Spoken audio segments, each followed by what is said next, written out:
This is the first part of a three-part interview with Digital Dwight. Now, you know when you hear about those towns like Los Angeles and Vegas and San Francisco and New York, you kind of make these ideas up, these stories about the people that live there and how they are. And some of that's true. When I moved out here to Vegas, I had a hard time finding men of integrity, finding men that kept their word, finding men that were on time. And one of the standout guys for me was this guy, Digital Dwight. Now, yes, he has a company called Apogee Invent, and it is an online marketing company, and they are committed to their people, and they point out in the beginning on their marketing material that they are of integrity, and they, you know, all the things I just described. But Dwight is more than his company. I don't think of him about what he does for work.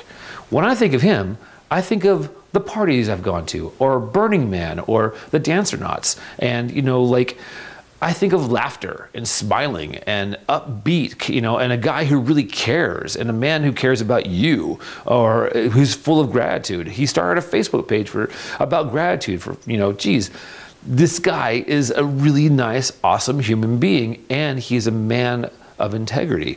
All right, so instead of gushing about this, let's get inside and watch the interview. All right, see you on the other side.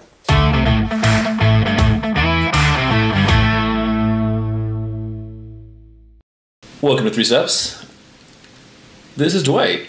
I'm Dwight. Digital Dwight, actually. Yeah, yeah. How'd you get the name?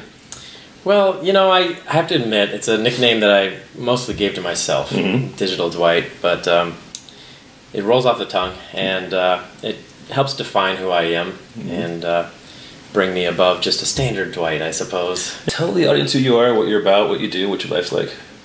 Sure. Well, I'm 38 years old, live here in Las Vegas, Nevada. I've lived here for about 5 years. I lived in Southern California for 5 years. I grew up in Oregon, though. Went to school there, got a degree in computer science, and that is really where my passion lies, in technology. Bringing technology to small businesses, helping them to sell and market their services online. I love web development, and so that's what I'm classically educated in. Built a company called Apogee Invent, and so there's 33 of us in the company now, and we've been growing that over the past 15 years. Yeah. Me and some business partners, and we are all about just helping businesses succeed online. What does masculinity mean to you? What does masculinity mean to me? I mean, it really, to me, it defines the difference between the male energy, the female energy, the divine feminine, and the manly masculine. Yeah. The testosterone that we have, more of as men, that's masculinity. You know, that can be taken to extremes, and it's interesting because we're in this day and age right now where the Me Too movement is out there, and oftentimes men can feel ashamed as to what of their masculinity. They can feel ashamed to be aggressive and manly, and so there's really this kind of ebb and flow, this give and take that's going on, I think, in society. We're having a cultural conversation right now about whether it's okay to be masculine, and if it's okay, how much masculinity is okay. But to me personally, masculinity is just about being strong and confident, and about growing facial hair and just living your life and pursuing your passions without self-doubt and without making excuses. What is your thoughts on being a man? What does it mean to be a man? To be a man. Right? It's a loaded question, it's right? It's a tough one, yeah. That's what does it mean to be a man? According to you. According to me, well, having a dick helps. Yeah. That makes you a man. You know, to be a man in this day and age is to be a self-driven, self-directed human being that is interested in pursuing his passions with reckless abandon.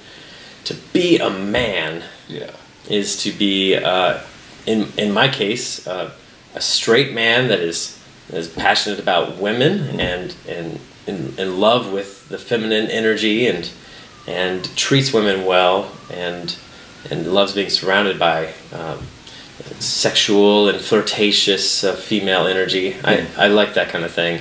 Yeah. And to be a man is to conquer your dreams, to pursue your passions in a way that would make your father proud. Make your father proud. That's a good one right there. Yeah. Nice touch. When you were young, you had a vision or an idea of what it meant to be a man. What was that for you when you were a kid? And did you grow into that?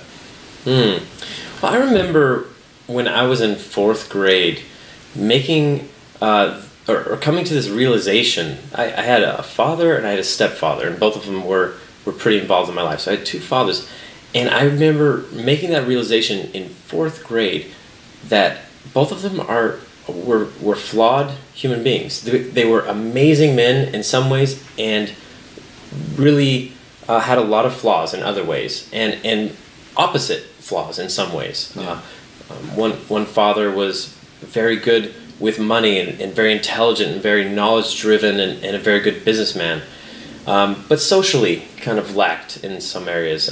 My other father was socially outgoing, liked to party, very well loved and respected, had so much fun and hobbies and all of this, but never good with money, never really good in business. And so I remember making that decision of I would try to take the best from each father and ignore the poor aspects of them, and that was kind of a defining moment in my life.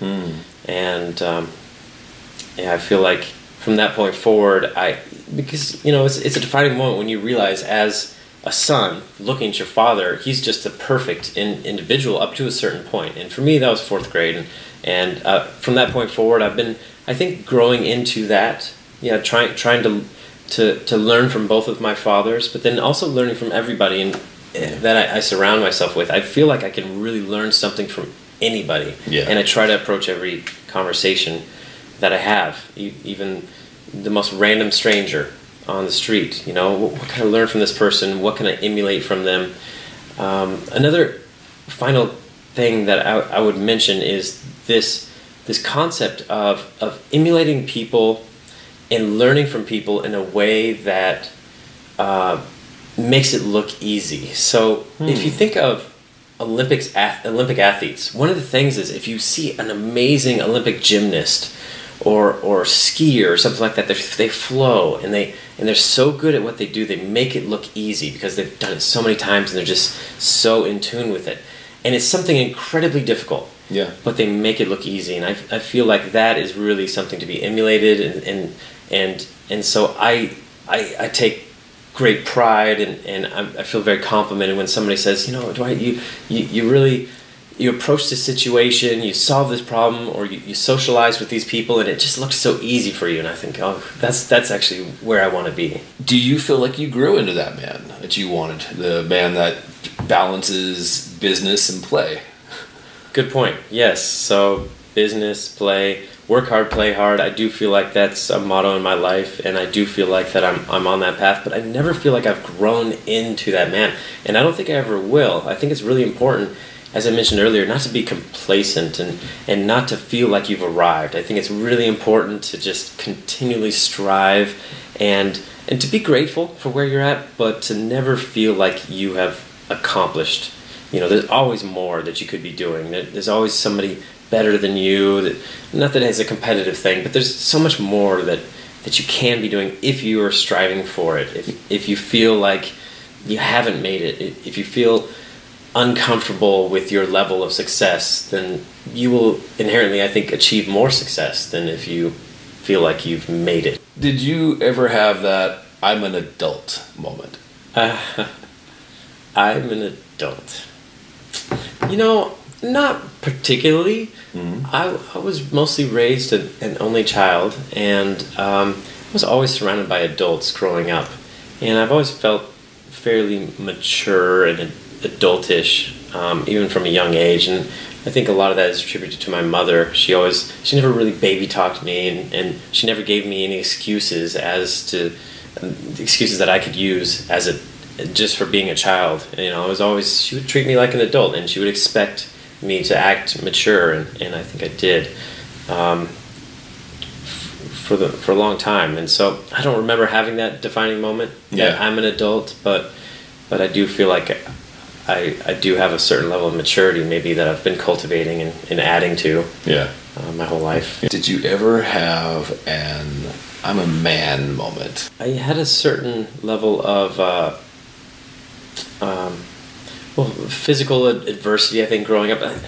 I had a bunch of broken bones, so I was always very active, and then I ended up breaking my wrists and things like that, and so I had a lot of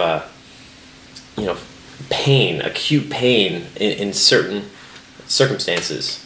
And I feel like every time that happened, and I would just kind of suffer through like this horrible broken bone, and then just and I feel like just be a man, just be manly about it. I feel like that was kind of a be a man type of moment. I'm a man, I can handle this. This is a lot of pain I'm in, but don't let them see you cry. Just swallow the pain. This will be temporary. Another thing is, I remember in college, I would ride my bike a lot to and from campus, the University of Oregon in Eugene, Oregon, and I remember being very cold and very wet many times. It was constantly drizzling and raining, and it's very cold, and I'm riding my bike every day to and from campus there, and I remember just having this vision of Vikings on a ship in the northern Atlantic, thinking, guys could stand this kind of thing, if they can stand living on a ship in the middle of the ocean with not much food and cold, salty water in every direction, I can handle riding my bike for a half an hour to class. And so I remember kind of gritting my teeth and imagining this strong Viking and imagining I still have that in me, every man does. It's funny you mentioned that, because I've had a lot of those experiences growing up. It's like, you're alone, you're doing the damn thing, and you realize the misery of it, or the suffering of it, or the discomfort of the situation. And then there's the moment of choosing. I can be miserable, I can be hating this, I can be angry about this, I can be frustrated about this. Or you can go, men in history have been doing this and in worse conditions than I'm having to deal with now, and they stepped up to it and they got through it. So it's like there is kind of a way that you rally yourself as a young man, and there are those, like, I don't know if I think those are the stepping moments or transitioning moments into manhood, but maybe there is something to perseverance and manhood in this conversation. That's definitely a thing. Thanks for watching. So, what'd you think? Like the interview? Hit the like button. Subscribe. Help us reach 100 subscribers. We are this close. We are just a few more away. Help us reach 100 subscribers. Hit the bell for notifications and leave a comment down below. What do you think? Is integrity important to you? Being a man of integrity? Let me know what you think about that down below. All right. See you on Wednesday.